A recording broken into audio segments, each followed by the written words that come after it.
जोहार दोस्तों।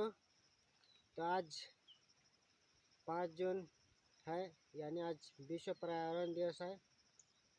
तो आज इस वीडियो में हम पर्यावरण से संबंधित कुछ जानकारी के बारे में जानेंगे। तो दोस्तों, आप मेरे वीडियो में शुरू से लेकर अंत तक बने रहिएगा।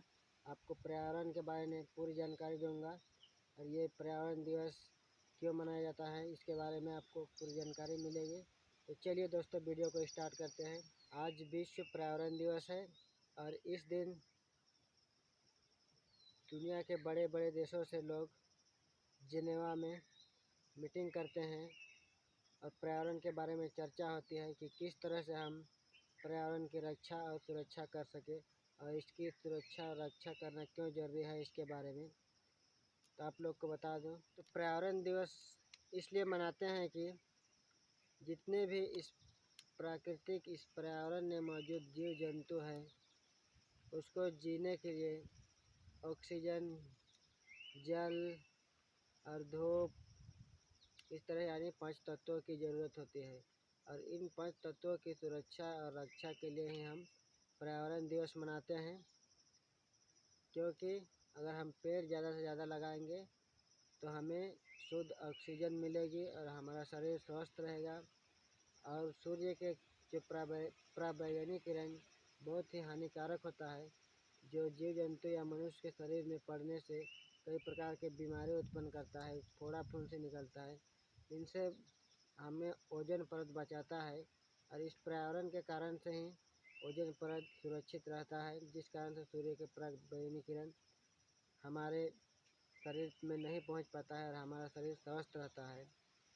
पर्यावरण दिवस मनाने का मतलब ही है विश्व ग्लोबल वार्मिंग को कैसे प्रभाव को कैसे रोका जाए, इससे कैसे बचा जाए और इसकी रक्षा कैसे किया जाए, इसके बारे में ही चर्चा किया जाता है और इसीलिए यह त्यौहार मनाया जाता है। और आदिवासी समाज वर्षों से ही इस पर्यावरण का रक्षा करते और सुरक्षा करते आ रहे हैं। इन लोगों का जीवन ही इन पर्यावरण से ही जुड़ा है और इन लोग का जो भी पूजा पाठ, नीति नियम, जो भी पद्धति है, जीवन पद्धति, जीवन जीने का, ये सब आदिवासियों का पर्यावरण से ही जुड़ा हुआ है। और इन्हीं पर्यावरण से संबंधित इनका धर्म है, जिसे प्राकृतिक धर्म सरना कहते हैं, जिसे संविधान में मिला हुआ था, लेकिन आज़ाद होने के 1 साल बाद इसका धर्म को हटा दिया। अपने धर्म नीति या राजनीति या कूटनीति का कारण बनाकर ये लोग आदिवासियों का जो प्राकृतिक धर्म सरना था उसे हटा दिया गया, क्योंकि जब यह देश आज़ाद हो गया तो ज़्यादातर आदिवासी लोग जंगलों में रहते थे और पर्यावरण की रक्षा करते थे। और उन्हीं की रक्षा करने के क्रम में कुछ लोगों ने अपने कूटनीति चाल से या राजनीति चाल से या धर्म नीति चाल से चलकर आदिवासियों का प्राकृतिक धर्म सरना को हटा दिया गया और यह कह दिया गया कि ये सब हिंदू है। अगर आप लोग हिंदू में नहीं लिखवाते हैं अपना धर्म तो आपको सरकार की तरफ से जो भी लाभ मिलने वाला है वो आपको नहीं मिलेगा। इस तरह कह के प्राकृतिक समाज के लोगों का जो धर्म था सरना, उसे ख़त्म कर दिया गया है। पर हमारे आदिवासी समाज के लोग अपने धार्मिक पहचान के लिए 75 सालों से संघर्ष कर रहे हैं।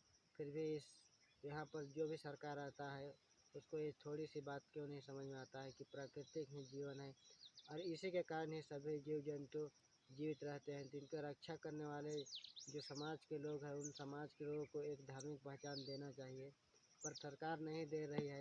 इस बार क्या करते हैं देखते हैं, मिलता है या नहीं मिलेगा तो फिर से आदिवासी समाज के लोग फिर आंदोलन करेंगे, फिर मांग करेंगे, इसी तरह का चलता रहेगा। आज़ाद हमारे देश को हुआ अभी 75 साल हो गया है, लेकिन भी आज भी आदिवासी समाज के लोग धार्मिक गुलाम बने हुए हैं इस आज़ाद भारत में भी। बड़ी शर्म की बात लगती है, क्योंकि अगर आप हिंदू हैं तो आपको कह देंगे कि आप मुस्लिम धर्म को 5 दिन पूजा कीजिए मस्जिद में जाकर, तो आपको बहुत बुरा लगेगा। कोई मुस्लिम को कह देंगे कि मंदिर में आकर 10 दिन पूजा करें तो उसको भी बहुत बुरा लगेगा। तो सोचिए, 75 सालों से आदिवासी समाज के लोग धार्मिक गुलाम बने हुए हैं, उसको कितना बुरा लगता होगा। तो ये सब नहीं चलेगा। आप लोग भी सहयोग कीजिए आदिवासियों का प्राकृतिक धर्म को सरना को संविधान में लागू करने के लिए। ताकि आप लोग भी खुशहाली से रहे और इन लोग को भी अपनी खुशहाली ज़िंदगी जीने दें। नहीं तो हर एक गाँव, हर एक घर जो हमारे देश में है, ज़्यादातर आदिवासियों का ही गांव घर इस देश में मौजूद है। उसमें ज़्यादातर आदिवासी समाज के लोग ही रहते हैं। और आदिवासी समाज के लोग का संविधान में ऐसा नियम है, अगर वो अपने आप पर उतर आए तो शायद ही दूसरे समाज के लोगों को जीने के लिए कोई रास्ता मिलेगा। क्योंकि आदिवासियों को भी जीने दो और खुद भी जियो। और आज पर्यावरण दिवस है, इस दिवस के बीच इस विषय का भी बहुत ज़ोर शोर से चर्चा होगा कि आखिर ने पर्यावरण का जो रक्षा कर रहा है, सुरक्षा कर रहा है, उन लोगों के लिए धार्मिक पहचान क्यों नहीं मिल रहा है, इस विषय में भी। और आप लोगों से अनुरोध है कि आप लोग आज के दिन जो अवश्य 1 से 2 पेड़ लगाएं, ताकि आने वाले टाइम में हमें गर्मी ना मिले और इस तरह गर्मी का सामना ना करना पड़े। और हम लोग तो पूरे जंगल का ही रक्षा करते हैं। आप देख सकते हैं मेरा पीछे तरफ या मेरा अगल बगल में हम लोग जंगल में ही रहते हैं, पूरे जंगल का रक्षा करते हैं। अगर हम पेड़ भी काटते हैं तो उस पेड़ को इस तरह काटते हैं कि वो मरेगा भी नहीं और कई सारे पेड़ उत्पन्न करेगा। इस तरह से हम लोग पेड़ का लकड़ी के लिए उपयोग करते हैं और इस तरह हम लोग पर्यावरण का रक्षा करते हैं। तो आप लोग भी रक्षा करें, आप लोग अवश्य 1 से 2 पेड़ लगाएं। तो चलिए दोस्तों, कैसी लगी छोटी सी जानकारी। अगर आप लोग अच्छा लगा तो लाइक शेयर कमेंट करना और ज़्यादा से ज़्यादा वीडियो को शेयर करना और मेरे चैनल को सपोर्ट करना। मिलते हैं नेक्स्ट वीडियो।